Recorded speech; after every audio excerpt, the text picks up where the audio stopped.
السلام عليكم ورحمة الله وبركاته. الحمد لله وبه نستعين. أشهد أن لا إله إلا الله وحده لا شريك له، وأشهد أن محمدا عبده ورسوله، ونصلي ونسلم على هذا النبي الكريم سيد المرسلين وعلى آله وصحبه أجمعين. أما بعد، أيها المؤمنون، اتقوا الله. أوصيكم وإياي بتقوى الله، فقد فاز المتقون. Muslimin dan muslimat, mudah-mudahan dirahmati Allah Subhanahu wa ta'ala. Di dalam sebuah hadis عن جرير بن عبد الله رضي الله عنه قال: جاء ناس من الأعراب إلى رسول الله صلى الله عليه وسلم عليهم الصوف، فرأى سوء حالهم، قد أصابتهم حاجة، فحث الناس على الصدقة فأبطأوا عنه، حتى رؤي ذلك في وجهه. قال: ثم إن رجلا من الأنصار جاء بصرة من ورق، ثم جاء آخر، ثم تتابعوا حتى عرف السرور في وجهه. فقال رسول الله صلى الله عليه وسلم: من سن في الإسلام سنة حسنة فعمل بها بعد، كتب له مثل أجر من عمل بها، ولا ينقص من أجورهم شيء. ومن سن في الإسلام سنة سيئة فعمل بها بعد، كتب عليه مثل وزر من عمل بها، ولا ينقص من أثوابهم شيء. أو كما قال. Hadis sahih riwayat Imam Muslim daripada Jarir bin Abdullah radhiyallahu anhu. Kata dia, sekumpulan orang-orang Badui mai ke dalam majlis Nabi sallallahu alaihi wasallam.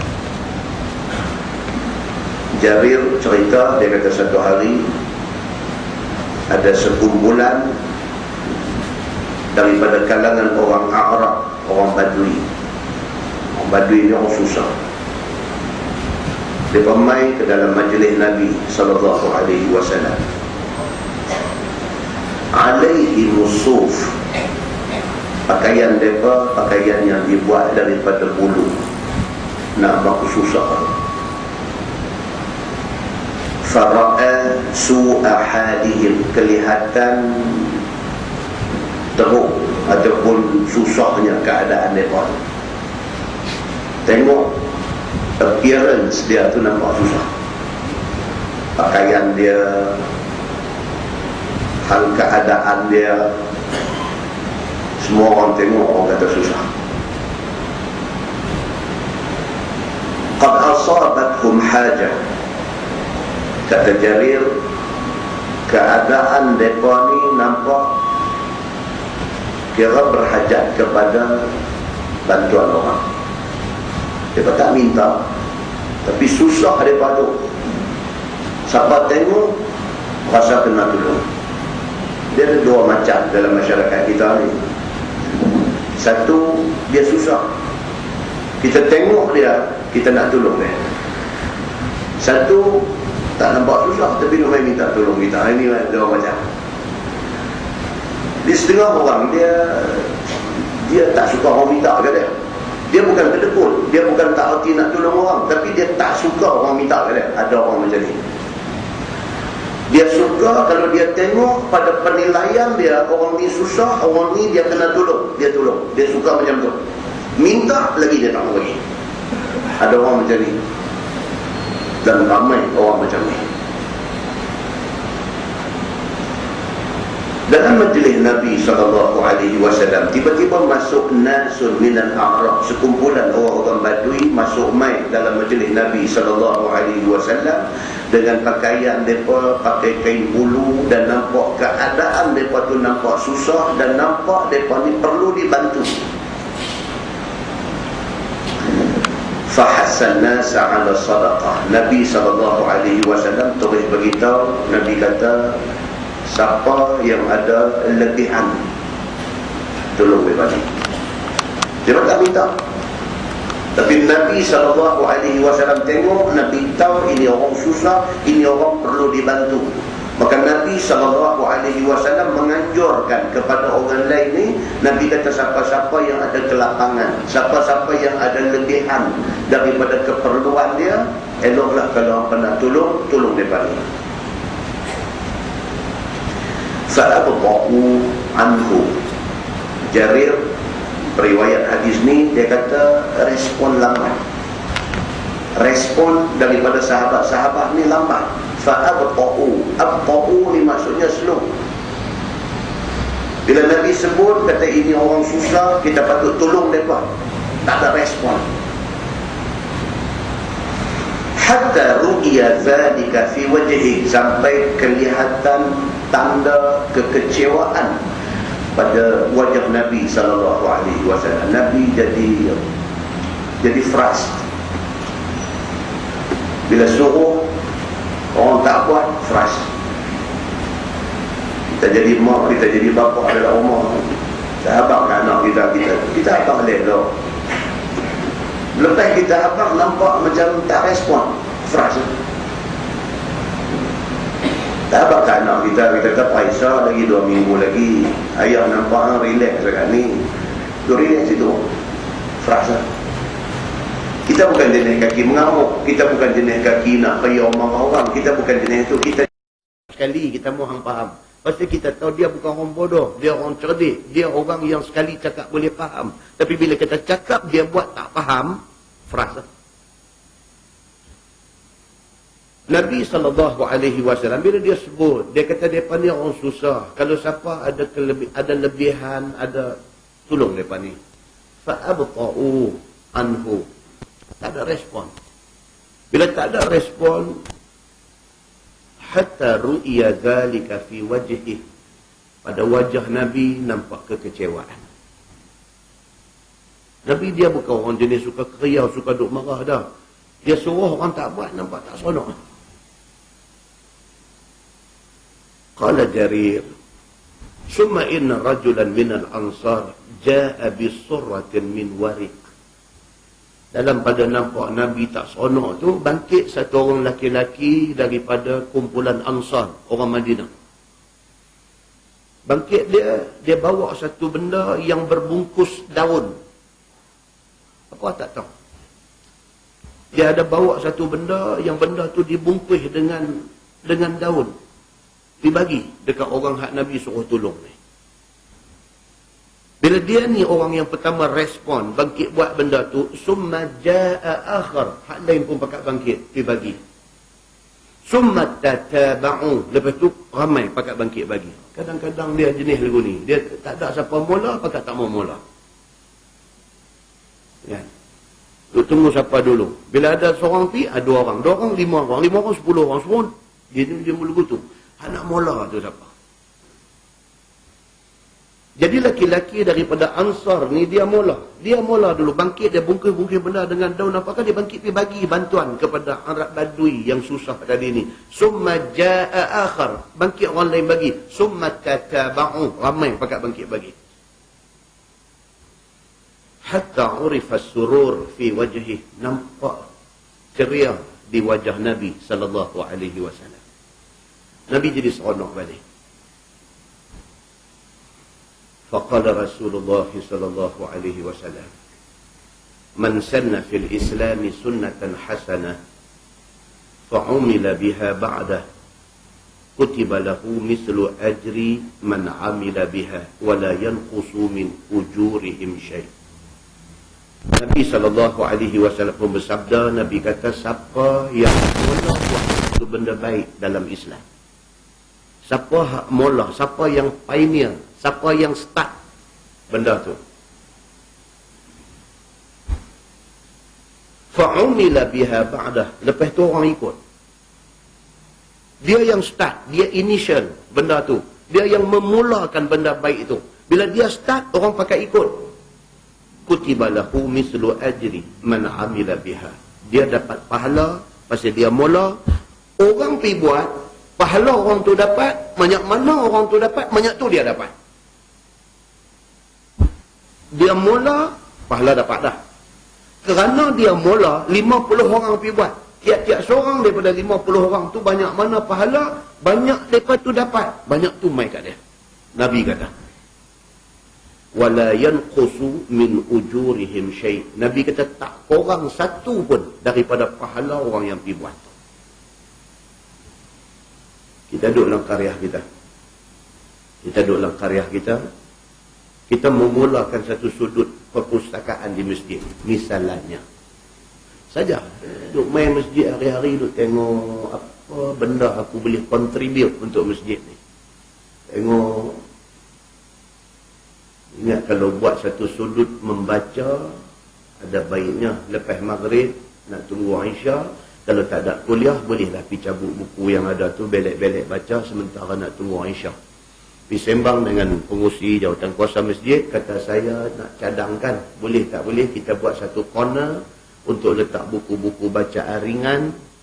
Bolehlah orang tengok-tengok sementara nak masuk Aisyah. Kalau malam tak ada kuliah, jawatan kuasa kata okey, idea yang baik, kami bawa dalam mesyuarat. Masuk dalam mesyuarat, bincang-bincang, mesyuarat kata okey, setuju.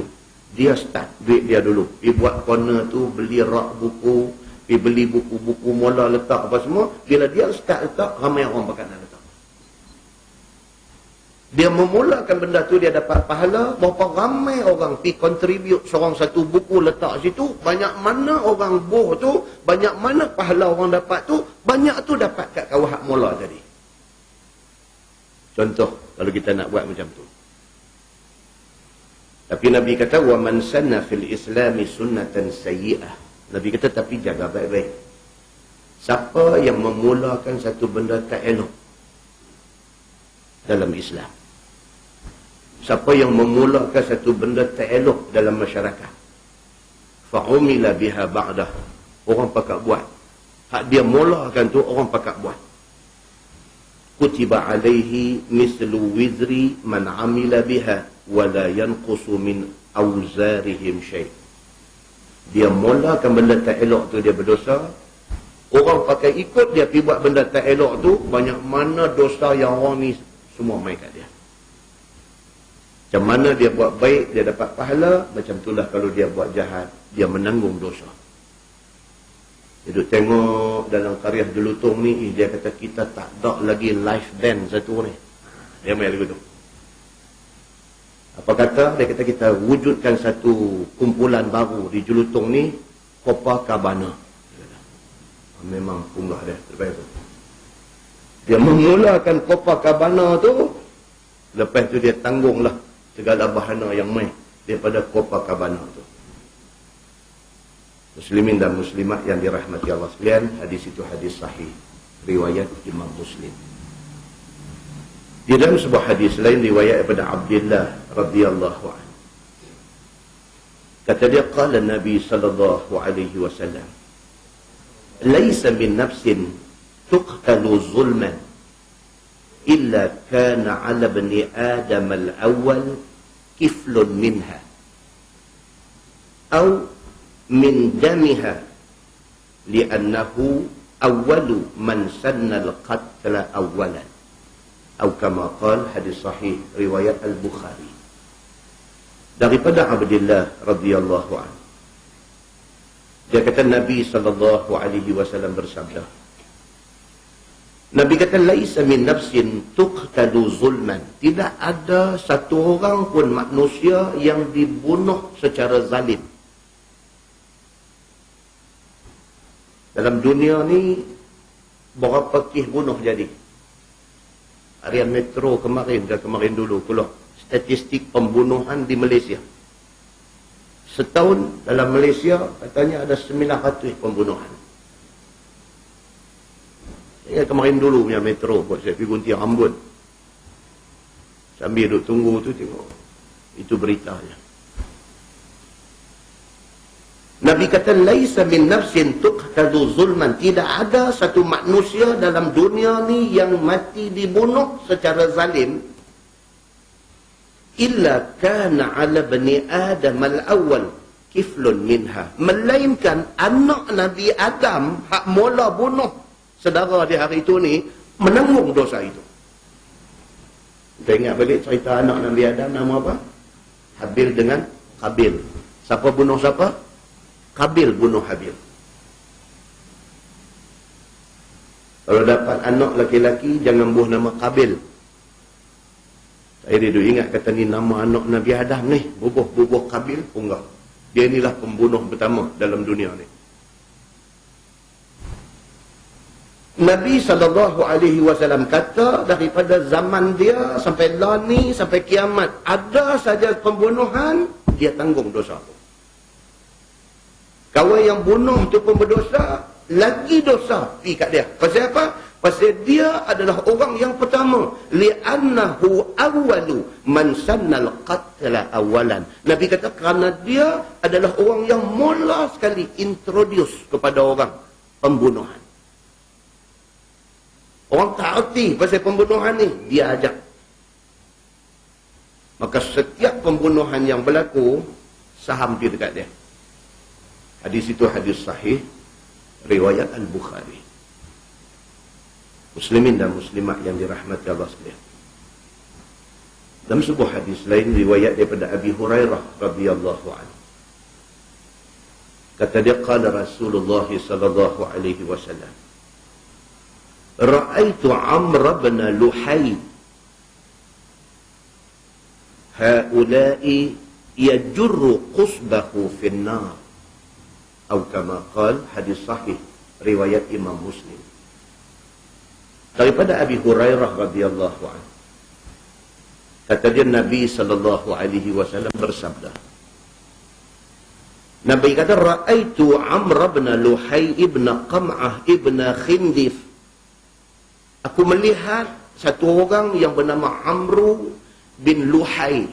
Lamhaya, Luhay. Nabi kata, aku dapat melihat Allah Subhanahu wa ta'ala angkat hijab bagi aku nampak Amru bin Luhay bin Qam'ah bin Khindif. Dia ni masuk dalam neraka esok ni, haulai yajurru qusbahu finnar. Malaikat duk heret dia di dalam neraka dalam keadaan usus perut dia terborai keluar. Nabi SAW kata, Allah bagi aku nampak ni Amru bin Luhay ni.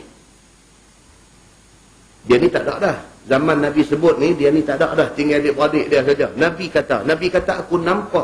Allah bagi aku nampak satu orang yang bernama Amru bin Luhay bin Qam'ah bin Khindif. Allah bagi aku nampak dia ni esok masuk neraka. Lepas tu malaikat ramai-ramai heret dia dalam keadaan usus perut dia terborai, duk meleret dia dalam neraka. Hadis itu hadis sahih riwayat Imam Muslim. Siapa dia Amru bin Luhay ni sehingga begitu sekali keadaan dia?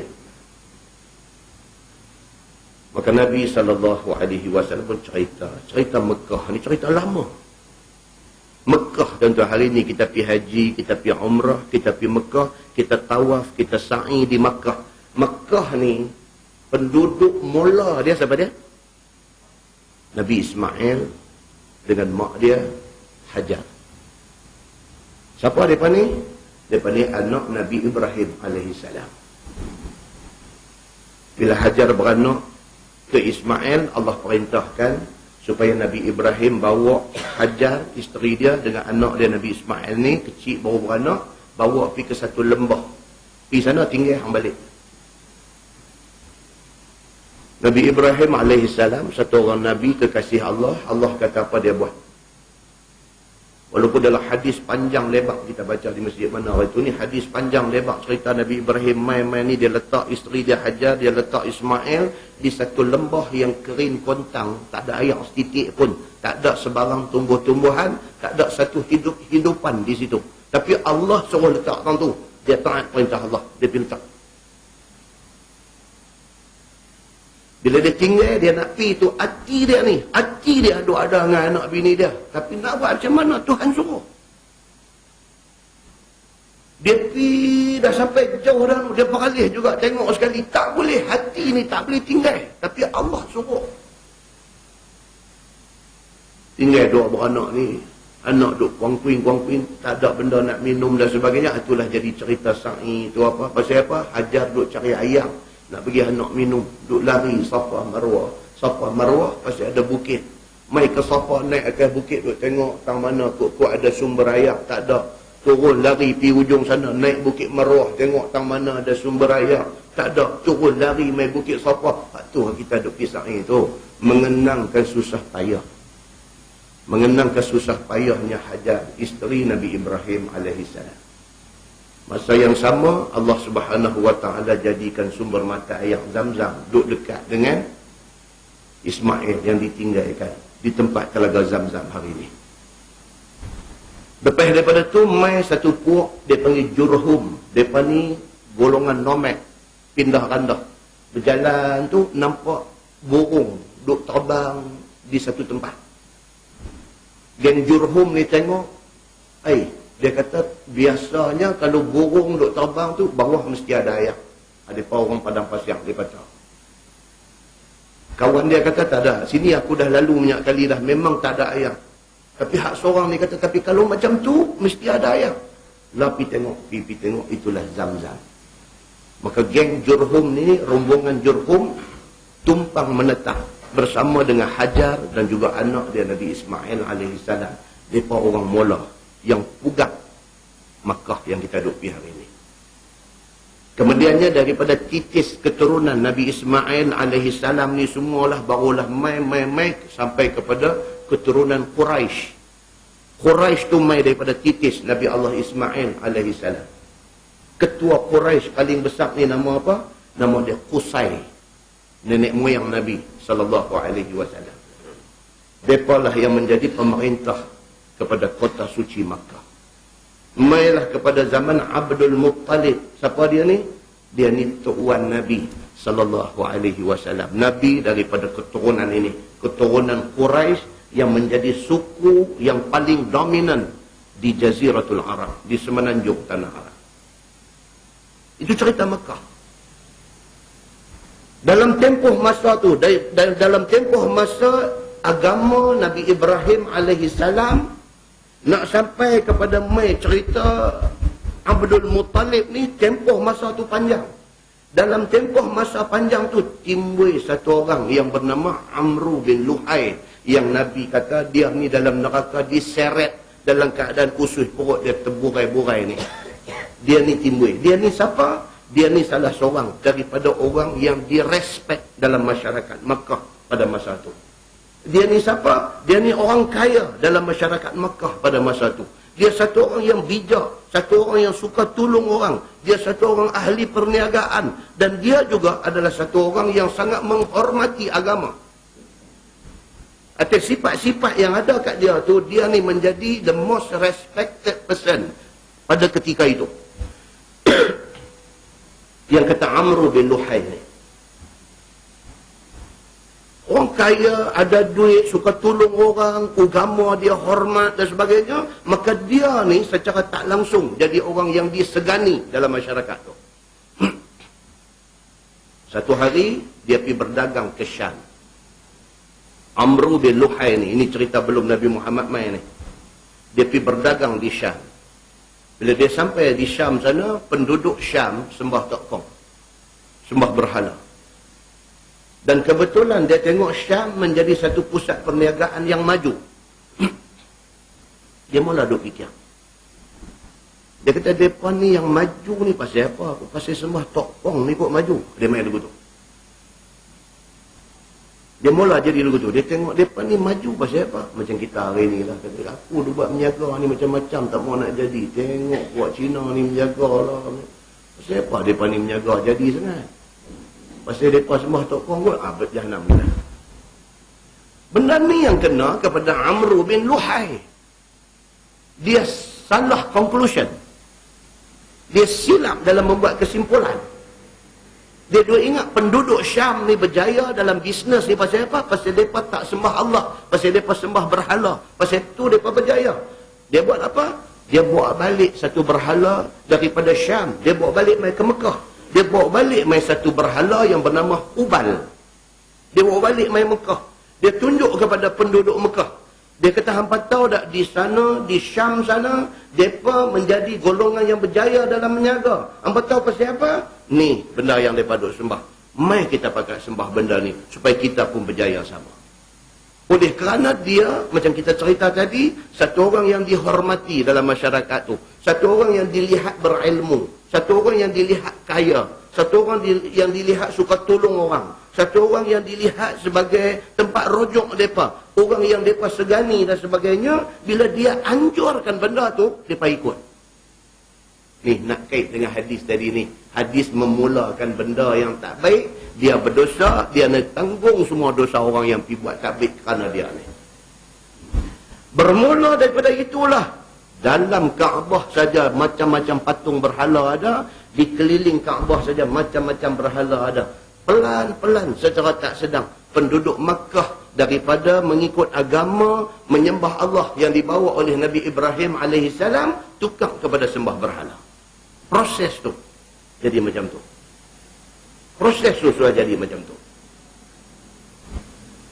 Bahkan tidak cukup dengan tu. Yang kata Amru bin Luhai yang Nabi SAW nampak dia ni dalam neraka diseret dalam keadaan usus perut terkeluar ni. Tidak cukup dengan berhala Hubal ni saja dia oleh main. Dia ada mengguna khidmat jin. Ni mengikut cerita di dalam sirah Ibnu Hisham. Jin ni pula main bisik dekat dia. Ada lagi power daripada Hubal ni. Di mana yang kata power daripada Hubal ni di mana? Jin tu kata dia ada dekat Jeddah. Kalau tuan-tuan buka di dalam surah Nuh ayat 23 Allah berfirman, wa qalu la tazarunna alihatakum wa la tazarunna waddan wa la suwa'a wa la yaghutha wa ya'uqa wa nasra. Itu semua nama tak kau. Allah Subhanahu wa taala kata wa qalu, dan berkata kaum Nabi Nuh, la tazarunna alihatakum, jangan hampa tinggal, jangan sekali-kali hampa tinggal sembah tuhan-tuhan berhala kita ni. Bila Nabi Nuh diajak mereka sembah Allah, geng ni kata, oh jangan ikut Nabi Nuh, jangan tinggal Tuhan kita. Wala tazarunna wadda, jangan kita tinggal ni Tuhan kita yang bernama Wadda ini. Itu nama Tuhan mereka. Wala suwa'a, jangan tinggal Tuhan kita yang bernama Suwa'.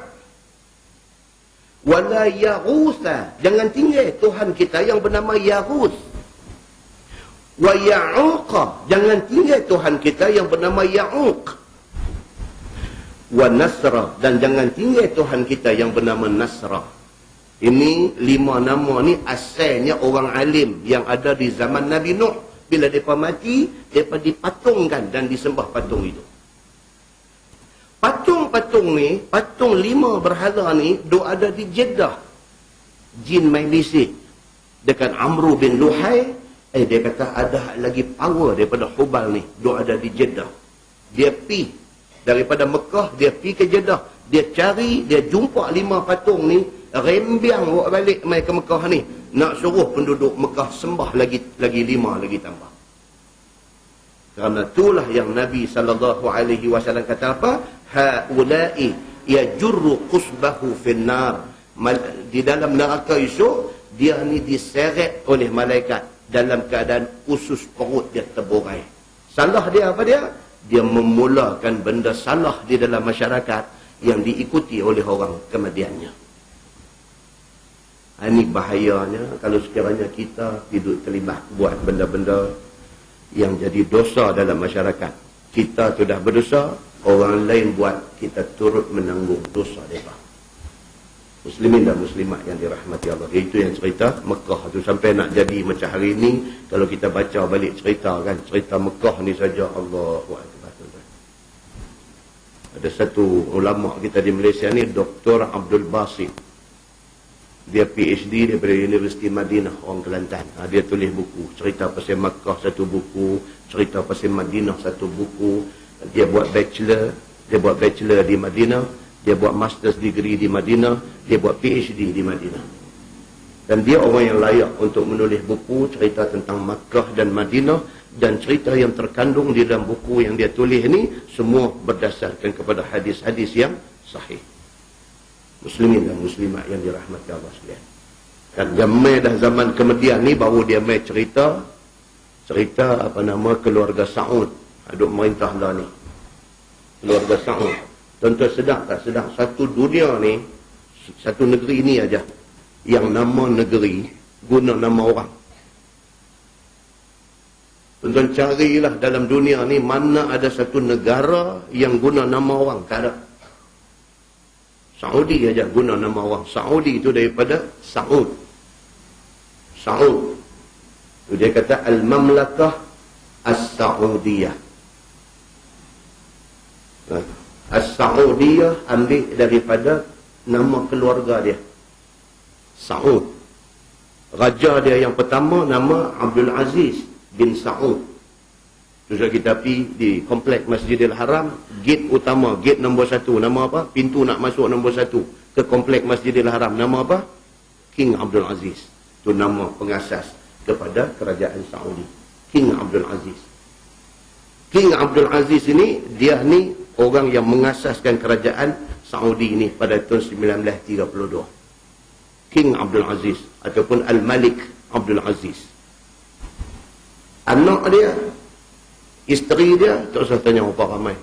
Siapa pun tak tahu berapa ramai, tapi ramai. Bini dia tak tahu berapa ramai. Anak dia setakat yang orang duk kutip cari ni, ada setengah kutip dapat 60, ada setengah kutip dapat 200 anak. Ni yang kata Abdul Aziz ni. Jadi bila pergi Masjidil Haram nak masuk pintu Abdul Aziz tu, mau duk ingat anak dia saja 200. Ya, ni yang kata King Abdul Aziz ni. Hak duk jadi raja selepas daripada King Abdul Aziz ataupun Al-Malik Abdul Aziz ni, lepas daripada dia, anak dia dengan isteri pertama. Nama dia Saud bin Abdul Aziz. Lepas pada tu, anak daripada isteri kedua dia. Nama dia Faisal bin Abdul Aziz. Kan, takat tu kita kenal dah. Apa? Al-Malik Faisal. Kan, bagi orang yang umur 40 ke atas dan kenal dah nama Al-Malik Faisal. Mati kena bunuh dengan anak penakan sendiri. Al-Malik Faisal.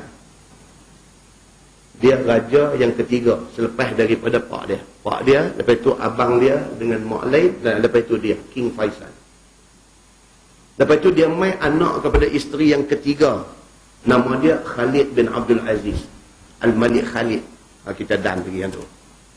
Lepas itu dia mai anak daripada isteri yang keenam. Dia langkah. Daripada isteri ketiga, 4, 5, isteri yang keenam punya anak naik. Nama dia Al-Malik Fahad. King Fahad. Adik King Fahad lah ni jadi putera mahkota. Nama dia Sultan bin Abdul Aziz. Mereka ni semua ni adalah anak dia, anak Abdul Aziz tu. Makna dia apa? Abang jadi, lepas tu adik, ni adik-adik semua ni. Bukan anak kepada raja nombor 2 dia nak. Adik ni, adik tu isi lagi. Lepas daripada King Fahad, dia main anak kepada isteri yang ke-8. Nama dia King Abdullah, Al-Malik Abdullah, merintah lah ni. Dia anak kepada isteri yang ke-8. Dia dah merintah lah ni. Tapi Mekah Madinah ni, tak tahu benda ni pun tak apa. Tapi kalau tahu syok sikit. syok sikit. Jadi bila kita sampai sana, kita tengok gambar-gambar apa ada ke, kita tahu ni raja yang kata King Abdul Aziz ni, dia ni memang king sungguh dia ni. Memang king betul dia ni. Anak katanya sampai 200 orang, kalau tak king apa nak kata dia? Dia memang king. Muslimin dan muslimat yang dirahmati Allah. Ini cerita kemudian. Cerita Amru bin Luhai, cerita sebelum tu, yang Nabi nampak dia ni diheret di dalam neraka dalam keadaan terburai usus perut dia. Pasal apa? Pasal dia memulakan satu kejahatan yang cukup jahat di bumi Makkah Al-Mukarramah ni. Apa dia? Dialah orang yang bertanggungjawab buat main berhala ke bumi Makkah sehingga hilang agama yang dibawa oleh Nabi Ibrahim alaihissalam. Maka diperlihatkan kepada Nabi SAW di neraka dia diseret dalam keadaan usus perut dia terburai. Kita menggunakan Bahrul Mazi jilid 19. Bahrul Mazi jilid 19. SAA 6433, lampu tak tutup. Tolong pergi tutup lampu, sekejap lagi panggil orang tolak kereta. Tolong SAA 6433, tutup lampu.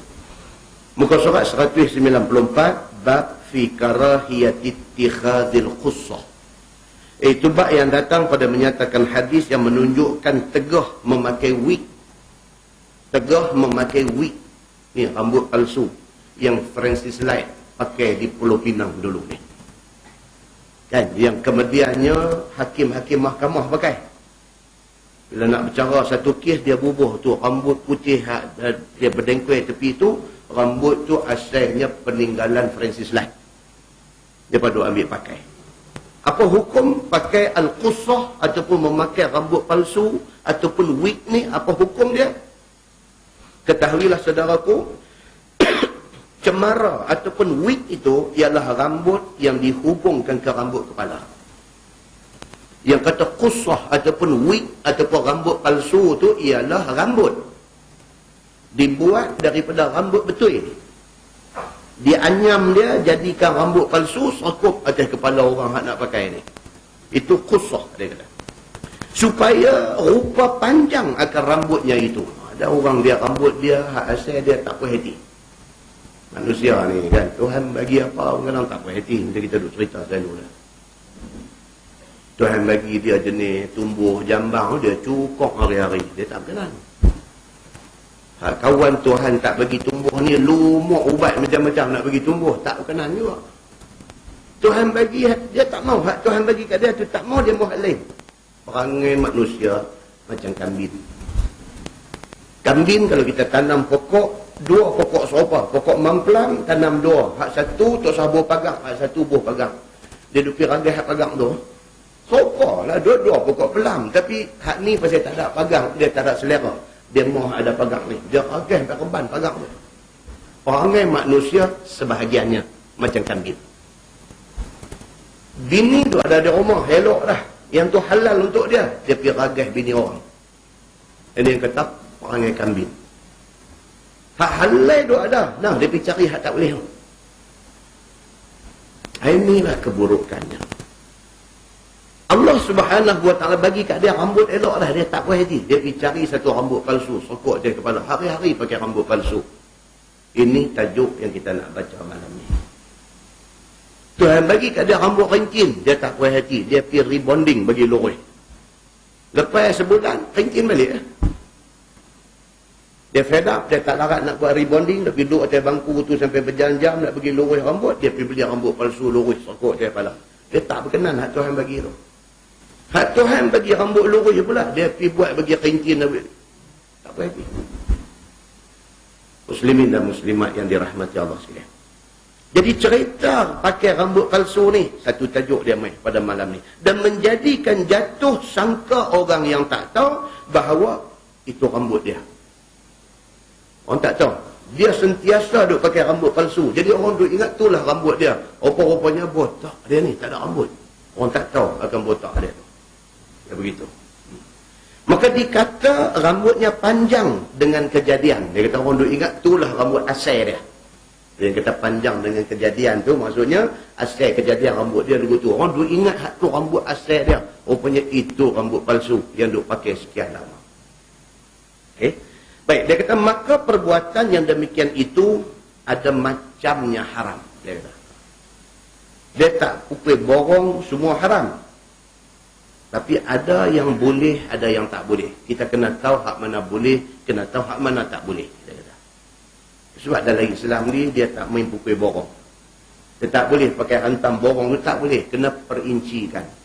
Bagi kes ni apa hukum dia, bagi kes ni apa hukum dia. Kita tak boleh semua kita pukul satu hukum. Tak boleh. Kata, Ustaz, saya tengok dia ni tak semayang. Kapiak tu. Oh, tak boleh. Nanti saya tu. Dia kata, tak Ustaz, dalam hadis dia abang dekat Ustaz.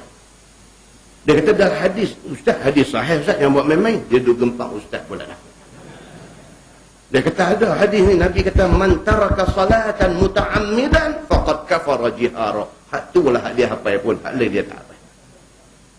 Nabi kata, siapa tinggal semayang muta'ammidan, saja tinggal, faqad kafara jihara. Dia jadi kapiak yang terang. Dia kata, Ustaz, dia ni saja tak semayang Ustaz. Kapiak dah. Esok mati tak boleh duduk semayang dia, tak boleh duduk ke bumi dia cara Islam. Kapiak dia ni.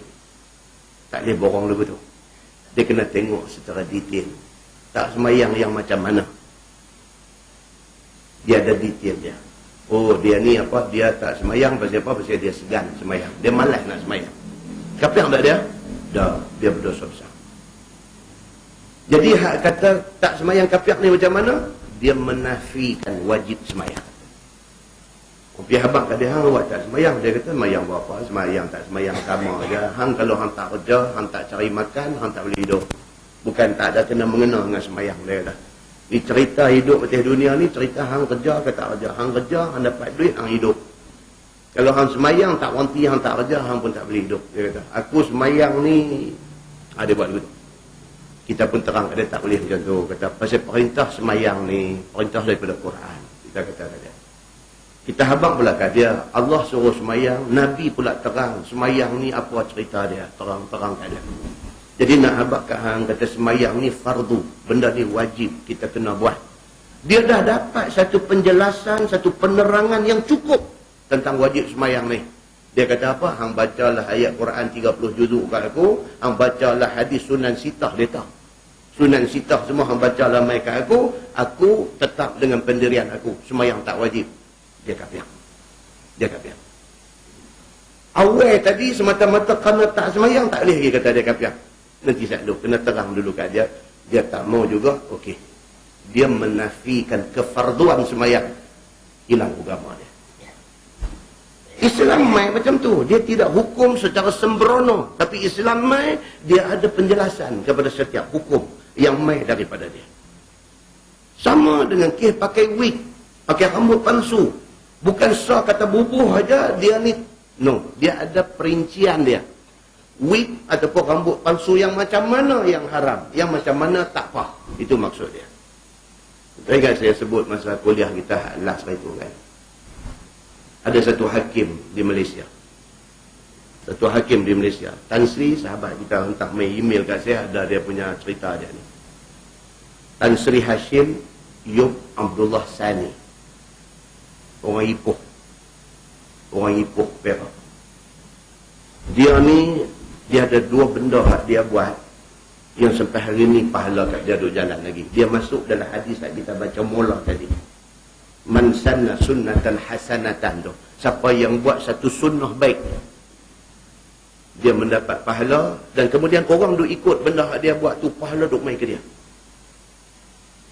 Yang Ahmad Arif ni, Tan Sri Hashim Yub Abdullah Sani, dia dah buat benda ni, pahala duk pergi kat dia.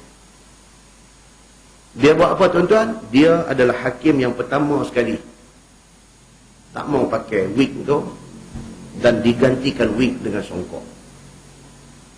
Sampai hari ni hakim-hakim di Malaysia pakai songkok. Mula daripada dia. Besar pahala untuk dia. Yang kedua apa dia buat tuan-tuan? Ni yang kata Tan Sri Hashim Yub Abdullah Sani ni. Yang kedua apa dia buat? Dia tukar panggilan. Kalau dulu hakim orang panggil my lord. Dalam sistem British dulu ni hakim dipanggil my lord. My lord ni panggilan pada Tuhan. Dia tukar. No more my lord. Dia kata, panggil sir aja dekat hakim. Tuan aja. tuan yang arif. Dan diguna pakai sampai hari ini. Tak ada dah panggilan my lord kepada hakim. Sebaliknya dipanggil hakim ni dengan nama yang arif, tuan hakim. Dua benda ni dia tukar.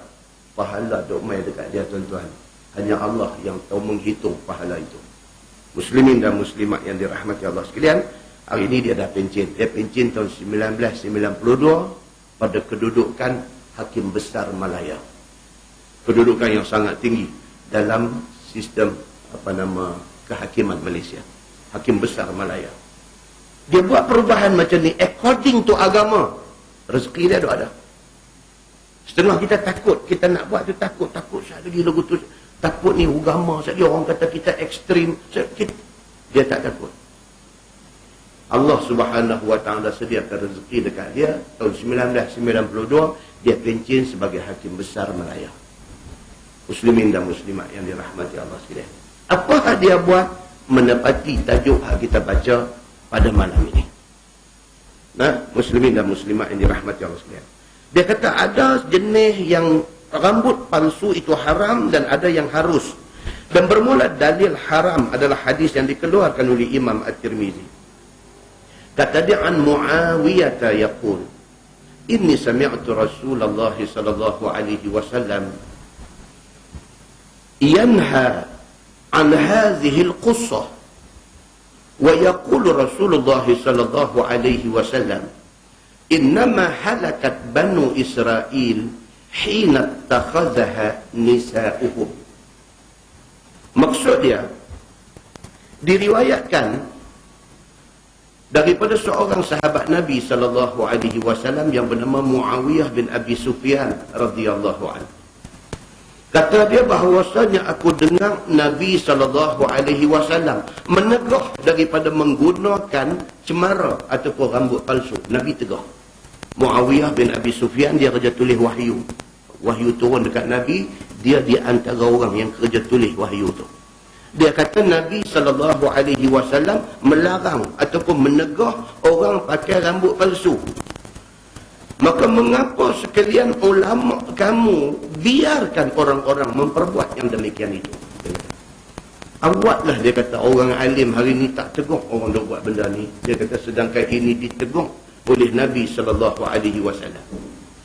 Dan kenapakah ulama hari ini tidak melarang orang daripada memakai rambut palsu itu?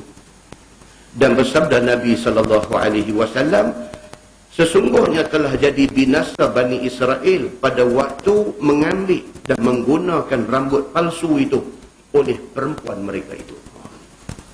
Rupanya amalan pakai rambut palsu ni Bani Israel start dulu ni. Di antara sebab Allah marah sangat dekat Bani Israel ni, di antara sebab dia apa dia? Pasal suami-suami membenarkan isteri mereka pakai rambut palsu. Itu hadis dia. Kata At-Tirmizi, ini hadis hasan lagi sahih.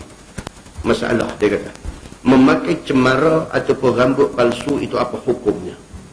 Sesungguhnya rambut palsu ini ada macam-macam, dia kata. Ada kalanya dia dibuat daripada rambut anak Adam. Ada jenis rambut palsu yang dibuat daripada rambut betul. Dan ada kalanya daripada bulu menatang yang mati. Ada juga dia ambil bulu menatang, dia anyam-anyam, dia buat rambut palsu. Ataupun binatang yang disembelih. Ataupun ada juga yang dibuat daripada benang. Macam-macam. Lah dengan barang sintetik, dengan barang macam-macam orang buat. Ada yang buat daripada rambut betul. Orang pergi gunting rambut apa semua, mereka ambil balik rambut tu, mereka proses balik bagi jadi rambut palsu. Ada yang ambil daripada bulu binatang. Ada yang buat daripada benang. Buat macam-macam. Maka jikalau ia daripada rambut manusia, haram digunakan dia dengan tiada khilaf daripada mana-mana ulama. Kalau rambut betul, ambil, pergi buat proses bagi jadi rambut palsu, haram. Tak banyak orang duk buat apa dia? Hak ni ya. Pasal nak bagi nampak dia punya ori dia tu. Originality dia tu, nak bagi nampak original. Bila pakai tu rambut betul, bila pakai nampak rambut dia. Kalau buat daripada tali rupiah, yang tu dia tak, yang tu dia nampak macam clown. Dia nampak macam Pak Lawak. Yang Pak Lawak orang duk panggil belon apa kan. Lupa itu rambut kali rupiah. Siapa nak pergi pakai lagu tu? Melainkan clown saja yang pakai. Kan? Jadi hak orang banyak duk pakai ni apa? Hak rambut betul. Hak ni hak haram ni. Hak rambut betul inilah yang haram. Dia kata. Pasal apa tak boleh digunakan rambut manusia untuk dibuat pakai ni? Pasal apa? Kerana rambut anak Adam dan segala juzuknya itu haram digunakan kerana mulianya. Barang yang daripada badan kita ni ada kemuliaan dia. Pasal apa? Pasal memang manusia ni dijadikan sebagai makhluk yang mulia. Quran kata laqad karramna bani Adam. Dan sesungguhnya telah kami muliakan keturunan manusia ni. Manusia ni mulia. Maka tak boleh diguna sewenang-wenang juzuk badan manusia ini. Bahkan semuanya sepatutnya ditanam ke bumi. Ni barang-barang daripada badan kita ni kalau berlaku apa-apa tercerai daripada badan kita mesti ditanam. Kemalangan kan. Naik motor pun aksiden putih kaki sebelah. Usung buah tiap kereta pergi hospital, pergi tengok kaki tak ada sebelah, patah alik mai cari. Cari-cari tengok anjing lari dah kaki tu. Ligan anjing tu pula tongkai dah tu jatuh ni, ambil balik kaki tu, lari pergi hospital balik. Sampai-sampai doktor kata tak boleh sambung dah. Pasal sel-sel dia dah mati. Doktor kata kalau cepat bawa mai tadi insya-Allah kami boleh ikhtiarkan. Tapi tempoh masa ni dah lama. Tempat putih tu sel dia dah mati. Nak cantum tak boleh misalnya. Habis ni nak buat macam mana? Ditanam. Adakah dia nak kena ikut proses macam mana tanam mayat, nak kena mandi, macam mana mandi mayat, nak kena kapan? Tak. Sekadar dibersihkan, dibungkus dan ditanam di tempat yang selamat daripada binatang buas nak gonggong dia bawa pergi. Tapi di mana tempat dia? Di bumi, ditanam dia. Pasal apa? Pasal dia adalah daripada juzuk badan manusia yang dimuliakan. Begitu. Maka jika cemara ataupun rambut palsu itu dibuat daripada bulu binatang yang najis ataupun binatang yang tiada dimakan, yang diceraikan dan dipotong pada waktu hidupnya, maka iaitu najis ia. Tak boleh. Bulu binatang yang najis memang tak boleh. Ataupun bulu binatang yang tidak najis tetapi tercerai daripada badan dia masa dia masih hidup, juga ceraian itu menjadi najis. Di sinilah timbul cerita kan. Orang mai tanya, dia kata ustaz tu duk mengajar di masjid hari tu ni. Dia duk abang kata orang yang duk belah kucing dalam rumah ni hati-hati.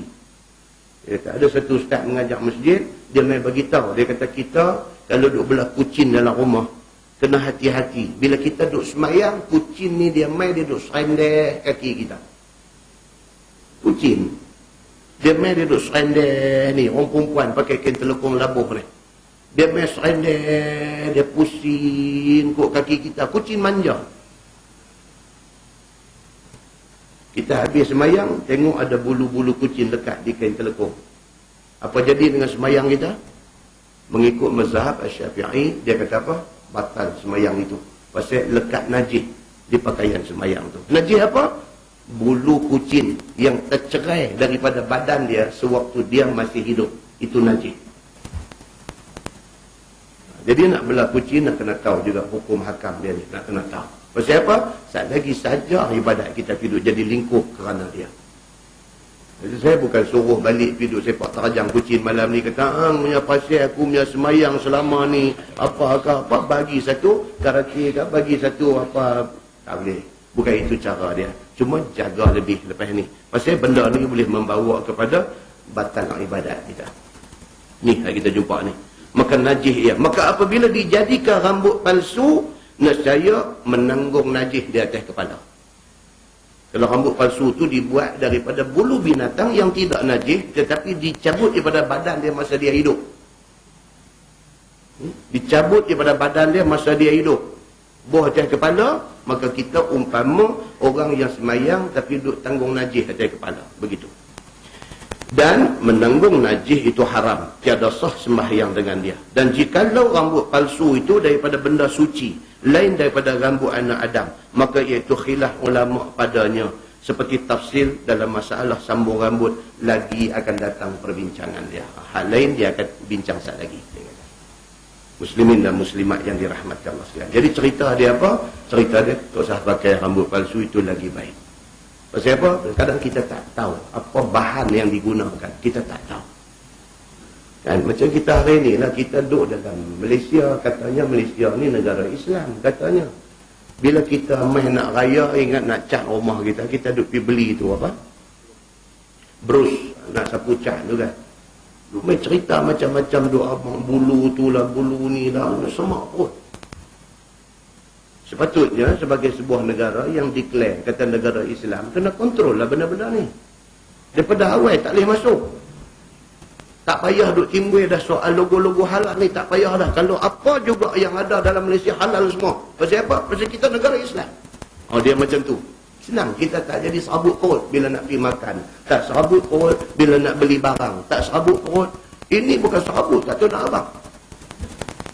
Pergi kedai nak beli kasut pun pergi pegang duk belek-belek, tengok sales representative tu mai kata, sir, you are Muslim ah? Kita kata, ya Muslim.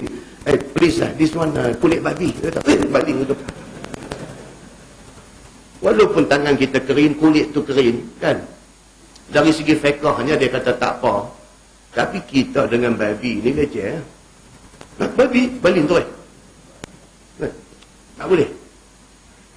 Patutnya dah kata negara Islam, tak maulah benda-benda tu, tak boleh lah. Nak duduklah negara ni kita isytihar kata negara Islam, tak maulah benda ni semua.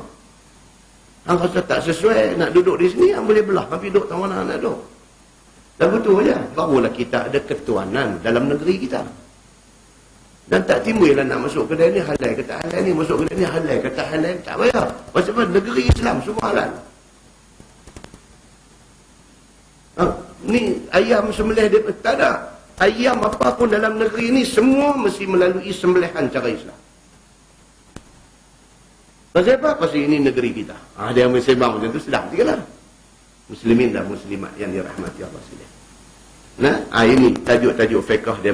Memang pula tajuk dia kata bab fil wasilah wal mustausilah wal washimah wal mustaushimah. Ini pula tajuk dia kata datang tentang menyatakan hadis yang membicarakan menghubung rambut untuk nak buat rambut palsu dan juga minta supaya dipakaikan rambut palsu. Ni pula sambung kepada cerita apa rambut palsu ni. Rambut tu sendiri dengan orang yang minta supaya dibuah dari kepala dia rambut palsu ni. Dan tajuk ni juga membincangkan tentang menteto. Teto ni apa? Di badan ni. Buah gambar harimau, gambar kobra, gambar scorpion, gambar dragon, gambar perempuan apa, tattoo. Ini cerita dia. Boleh tak boleh? Dia kata nak tattoo badan ni dan juga minta ditetokan. Kawan yang kerja duk tattoo badan orang dan juga kawan yang pitahan badan suruh tattoo. Ni apa hukum kepada dua-dua Abdul ni? Apa cerita depan ni? Ketahuilah saudaraku, tattoo itu setengah daripada perbuatan orang Dayak Borneo. Dia kata ambil abang siapa pergi buat benda ni. Dia kata kerja duk tattoo badan ni, dia kata adalah kerja orang Dayak Borneo. Tak tahu siapa depan ni. Iaitu dicacahnya dengan jarum atau seumpamanya di belakang tangan atau di lengan ataupun di bibir mulut ataupun di muka ataupun di mana-mana tempat daripadanya. Ikut suka. Dia nak buah tang mana, nak buah di lengan ke, nak buah di dada ke, nak buah di tengkok ni ke, dia nak buah di pipi ke. Kan? Dalam masyarakat gangster ni, lagi banyak badan dia bertattoo, maka lagi tinggi kedudukan dia di dalam community gangster ni. Pasal apa? Pasal tattoo tu sakit. Lagi banyak dia tattoo badan dia, lagi dia ni boleh tahan sakit, lagi tinggi kedudukan dia. Dia pakai lagu tu. Kita nak tattoo apa? Ni nak pergi haji, nak pergi umrah kena cucuk pun takut. Nak kena cucuk apa? Meningokokul apa? Meningitis apa tu, nak kena cucuk satu jarum tu pun duk pergi bisik ni. Kalau saya tak mau cucuk, apa boleh buat surat palsu lah. Tak mau cucuk. Satu jarum dia nak cot masuk tu sakit zat tu pun tak mau. Nak tattoo badan. Ada yang pi klinik gigi, sakit gigi ni sampai bengkak pom ni, tak payah nak buat dah, sakit ni sampai cicak bunyi tu bangkit tajam dinding Nabi, marah ke cicak, sakit gigi ni.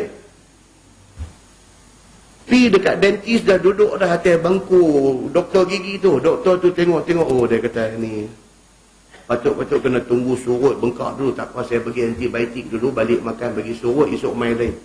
Dia kata tapi tak boleh, saya sakit sungguh. Dia kata kalau boleh cabut buanglah, saya tak boleh. Dia sanggup cabut gigi, padahal dia takut dengan cabut gigi ni, tapi sakitnya pasal dia kata kalau boleh cabut buang. Doktor ni pun kata kalau kira betul-betul tak boleh, dia kena tunggu dulu. Tak boleh tu doktor, apa jadi pun saya sanggup lah, cabut. Doktor kata tak apalah kalau macam tu. Dia pun ambil jarum duk tembak naik ayam tu nak cucuk. Sini baru tembak naik, pengsan dah dia bangkuk tu, pengsan dah. Macam tu nak pergi tattoo badan. Yang orang takut ni tak cerita lah, macam-macam jenis takut dalam dunia ni. So dia kata di sini, dia kata tattoo tu apa dia? Dia guna jarum panas, dia cucuk di tempat dia nak buat gambar saat lagi ni. Sama ada benda tu dibuat di tangan, di mana dan sebagainya, daripada badan perempuan atau badan laki-laki, sehinggalah mengalir darah. Berdarah orang tattoo badan ni. Dia cucuk tu keluar darah, dia pedap-pedap dengan kain. Dia cucuk, dia keluar darah, dia pedap-pedap dengan kain. Saat lagi dia masuk satu color pula di tempat-tempat cucuk tu. Maka color tu dia permanent, dia penetrate masuk di dalam kulit yang di tattoo itu. Tu sebab dia cuci tak keluar. Baru ni TV3 rancangan Al-Kuliah apa petang bila baru ni, ada satu ustaz yang duk cerita pasal mandi mayat ni. Ada saya ingat 2 minggu, 3 minggu lepas ke apa ke. Satu ustaz dia panggil pergi cerita pasal mandi mayat, timbul masalah mayat yang bertattoo badan ni. Macam mana kes dengan orang yang tattoo badan ni? Tadi kita jumpa cerita dia di sini.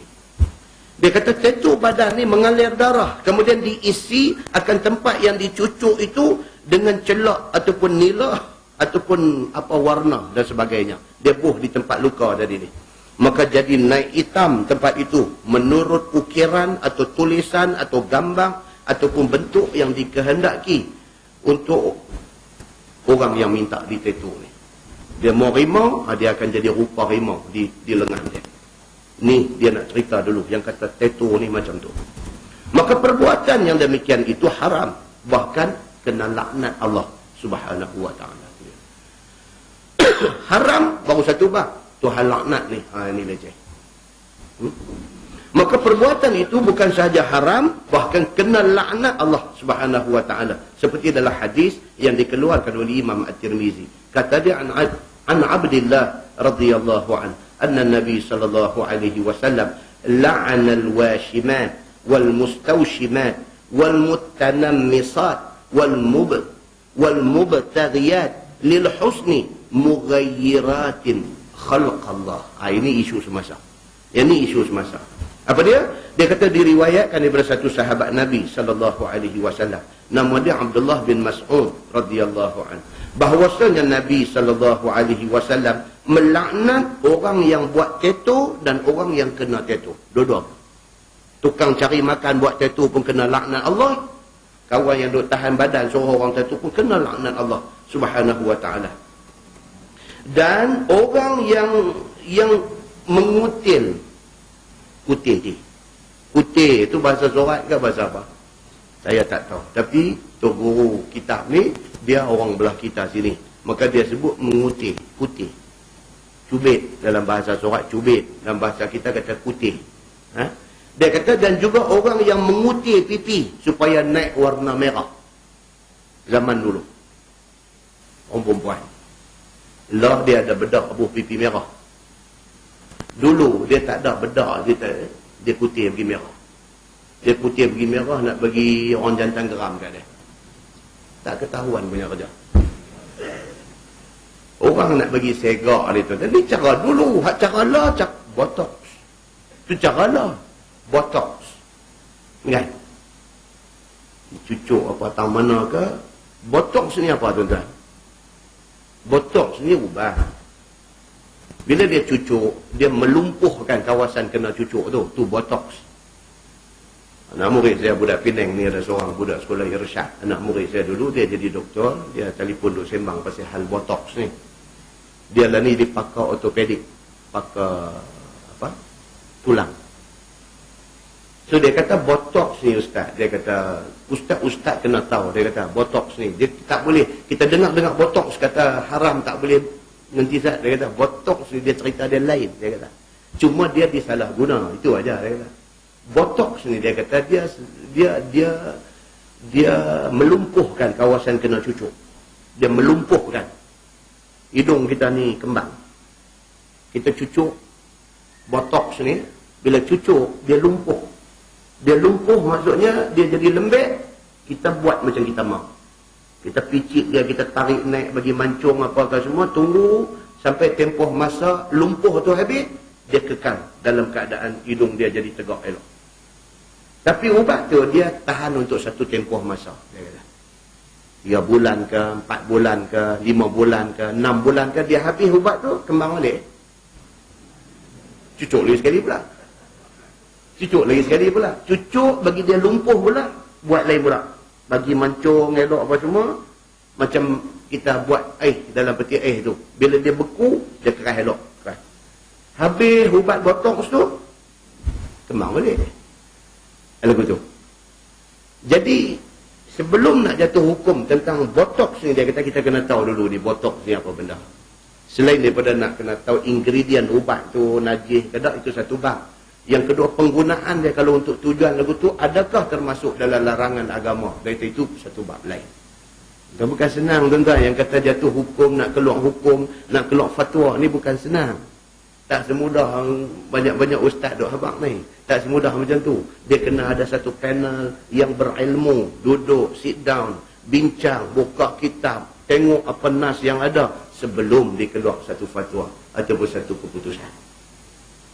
Jangan kita tu ustaz ni pandai, dia boleh jawab semua soalan. Belum tentu jawapan dia tu betul macam agama mau.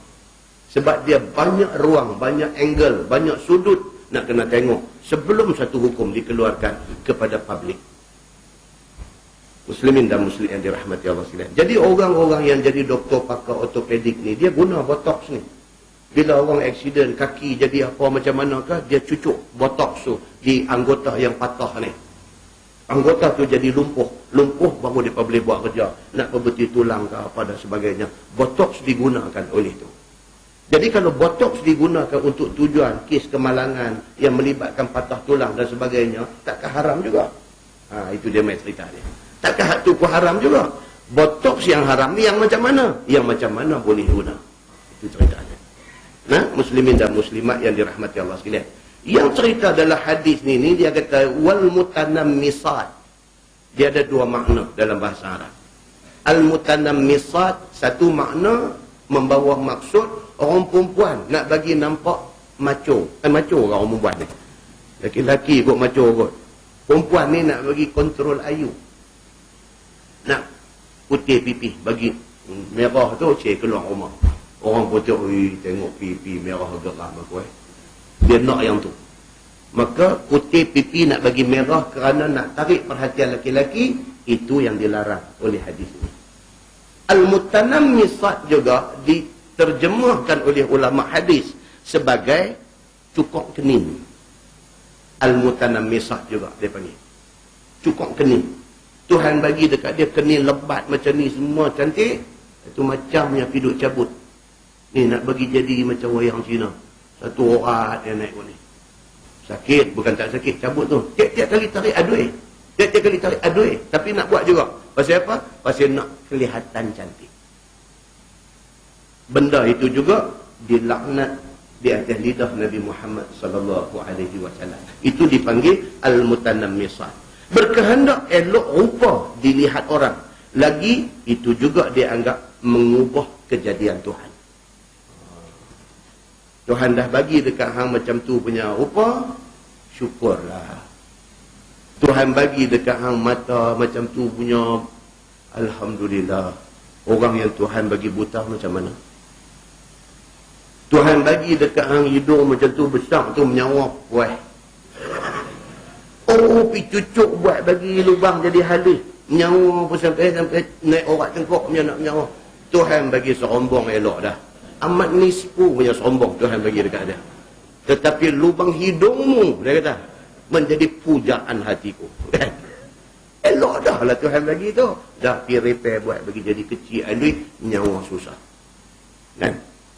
Ini yang disebut dalam hadis mughayyirat khalqallah. Dia mengubah ciptaan Allah Subhanahu wa taala. Jangan macam tu. Bila pergi buat tu, kita pergi modify apa yang Tuhan bagi kat kita, meaning to say, kita tak puas hati dengan apa Tuhan bagi kat kita. Meaning to say. Bila orang tanya awak yang pergi buat pembedahan kosmetik ni, nak bagi cantik rupa hang, pasal apa? Hang tak puas hati kat Tuhan bagi rupa tu dekat hang. Dia kata, dah wal-ayazubillah. Dia kata, saya tak ada ingat kata tak puas hati dengan apa yang Tuhan bagi. Saya cukup syukur. Cuma saja seronok-seronok pergi buat. Dia kata, no. Meaning to say, you tak puas hati. Hang tu saya pusing kat mana? Hang tak puas hati. That's why hang pergi modify. Muslimin dan muslimat yang dirahmati Allah sekalian. Kata At-Tirmizi, itu hadis hasan lagi sahih. Dia kata. Baik, masalah bertetu itu apa hukumnya? Kata Imam Nawawi rahimahullahu ta'ala di dalam syarah kepada Sahih Muslim. Jika seseorang itu minta ditetu, maka ia itu haram atas orang yang tetu dan orang yang minta tetu dengan ikhtiarnya. Haram dua-dua. Tukang hadut cari makan tetu tu pun haram, kena laknat. Kawan yang pitahan badan tu pun kena laknat Allah. Dan terkadang ada diperbuat bagi budak-budak daripada kecilnya, maka ia itu berdosa atas orang yang mentetu itu. Kadang-kadang budak-budak kecil pergi buat dah, pak pergi buat. Budak tu tak tahu apa, dia pun tak tahu apa, ayah wih sakit ni, orang duk tetu badan ni, pak yang buat.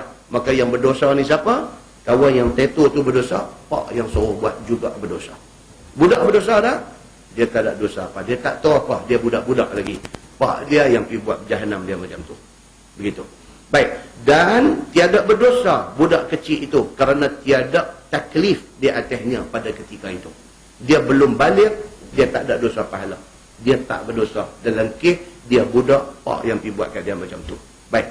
Masalah, bekas tetu itu adakah najis? Ini dia makin duk bincang benda tu. Kata Imam Nawawi rahimahullahu ta'ala, telah berkata ashab kita, bermula tempat yang kena tetu itu najis dia. Di sisi agama, dia kata kawasan tu jadi najis. Maka sekiranya boleh dihilang akan dia dengan ubat, maka wajib mengubatnya supaya hilang. Orang yang dah tetu badan, saya cerita di masjid ni kan di mana, yang saya pergi mengajar satu tempat bab jenazah, bab orang mati ni, baca tajuk bila nak mandi mayat orang yang tetu ni, lepas tu nak balik dia main duk senggang pintu kereta saya ni. Dia tunjuk orang badan dia, tetu ni sampai bawah ni. Ni sampai bawah dagu ni, kepala kobra. Duduk bawah dagu ni, atas dagu ni lidah kobra gelok main. Main masjid kat dia pun. Saya tengok dia, badan dia. Dia kata, Ustaz, ni macam kes saya ni macam mana? Dia kata, punggah. Dia kata, aku tak balik rumah dah malam ni. Tok Zah kata dia balun saya, dia kambuh belakang rumah dia. Tok Zah kata lagu tu, dia balik ke rumah dia, dia tetu saya pula satu lagi, tak ke kacang. Kan dia mai tanya ni kes saya ni macam mana? Lepas tu dia luah perasaan dia. Salahkah saya benda ni? Saya ni sampai lah saya tak tahu siapa mak siapa bapak saya, dia mai cerita tu. Sampai lah ni saya tak tahu siapa mak saya siapa bapak saya tak tahu. Saya sedang saya duduk di Raja Udang. Dia kata, yang saya tahu keliling saya semua orang bukan orang, saya kulit saya, muka saya bukan keturunan sama dengan mereka. Dia kata, saya besar di dalam kalangan mereka. Okay. Lepas tu baiknya gangster tu ada di situ, saya pergi duduk bawah jagaan dia. Daripada kecil-kecil badan saya semua buat macam ni. Dia kata, saya tak tahu apa, bismillah pun saya tak tahu, Ustaz. Dia kata, saya celik mata, saya cerdik, saya reti aja, ni lah orang yang belah saya. Bila dah saya besar, dah saya tengok muka saya, baru saya tahu saya bukan keturunan ni. Saya, apa nak buat? Saya dah jadi macam ni. Ya Allah nak bagi hidayah dekat saya ni, macam mana kah itu ni, kawan bawa pergi masjid dengar macam mana kah ni saya. Ni saya nak cari balik jalan ni. Kalau lagu tadi, ni duk baca jenuh saya. Dia nak, yang tu cerita dia. Ini pun satu kes, Islam kena tengok elok-elok.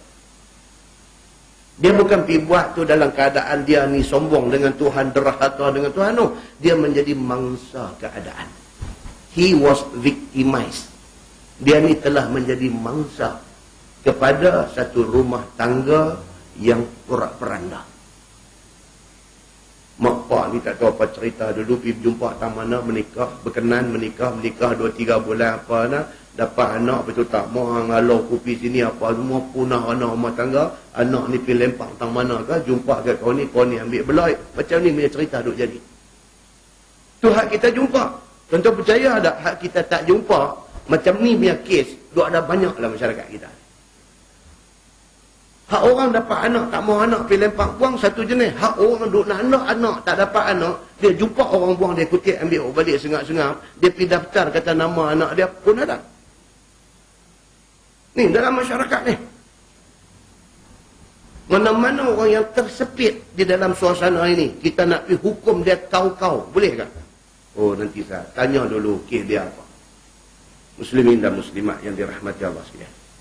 Dalam kes ni, dia kata dalam kes orang yang tattoo badan dia ni, kalau dia boleh buh apa-apa ubat bagi hilang, dia buh lah.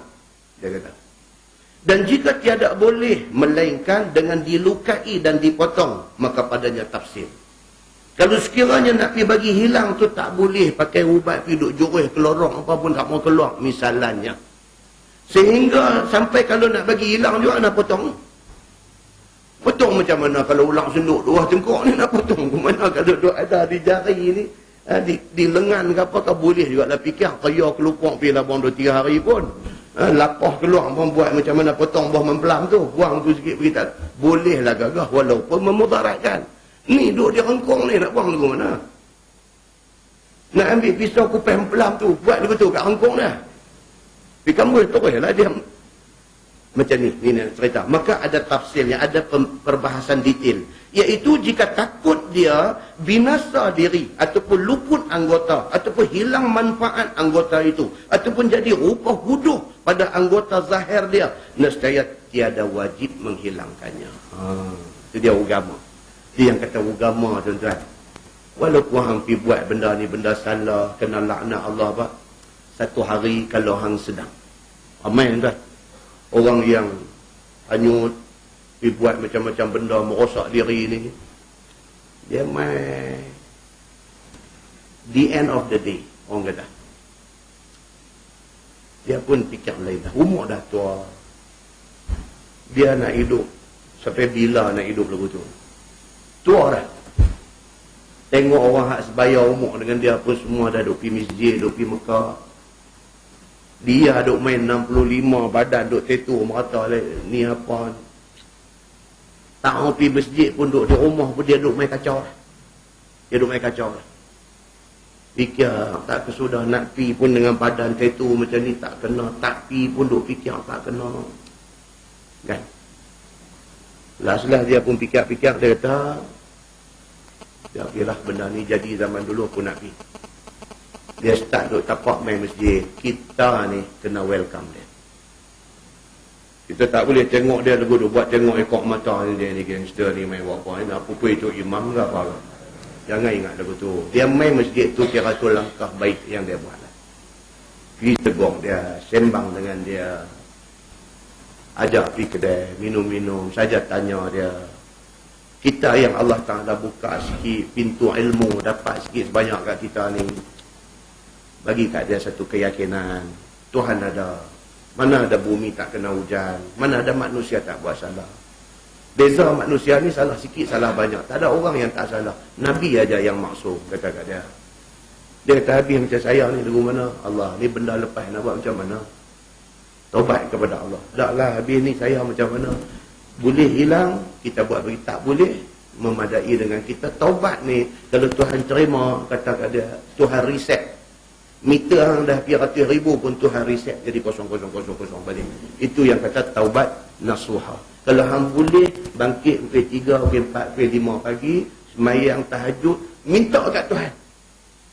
Hang boleh teriak air mata keluar kalau hang ikhlas kerana Allah. Entah Nabi kata apa, air mata hang keluar tu Adam api neraka.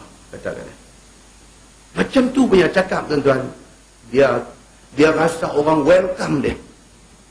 Dia rasa orang boleh terima dia. Dia pun kata, oh tak apa, kalau macam tu pun nak mula main.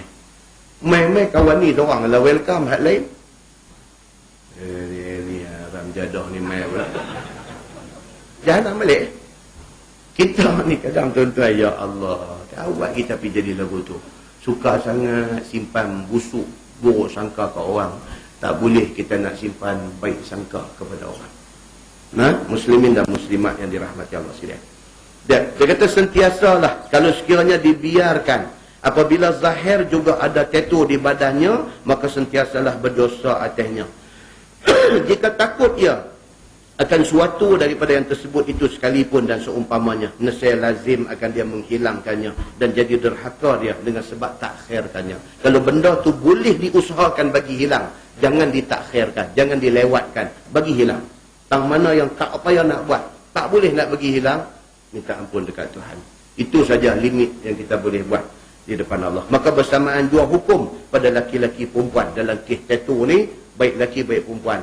Kalau boleh bagi hilang, bagi hilang. Kalau nak bagi hilang tu boleh membawa kepada hilang nyawa, minta ampun dekat Tuhan saja. Begitu. Masalah, dia kata mencabut bulu pipi. Ni cerita ni piduk putih pipi ni. Kata Imam Nawawi rahimahullahu ta'ala, bermula perempuan yang mencabut bulu roma muka, maka dinamakan dia namisah. Ni pula satu. Ada juga orang perempuan tak tahu apa ni, sains kena buat kajian. Perempuan tapi dia tumbuh misai janggut. Kacau. Ada kes macam ni ada. Dengan bulu kaki menyerama keluar main perempuan. Kan dia apa genetik, apa dari segi genetik ni tak tahu main kat mana, tak tahu dia pergi jadi XY, apa dia tak main XY, dia main LM ke apa, dia jadi dulu tu. Apa kromosom apa dia sains ni.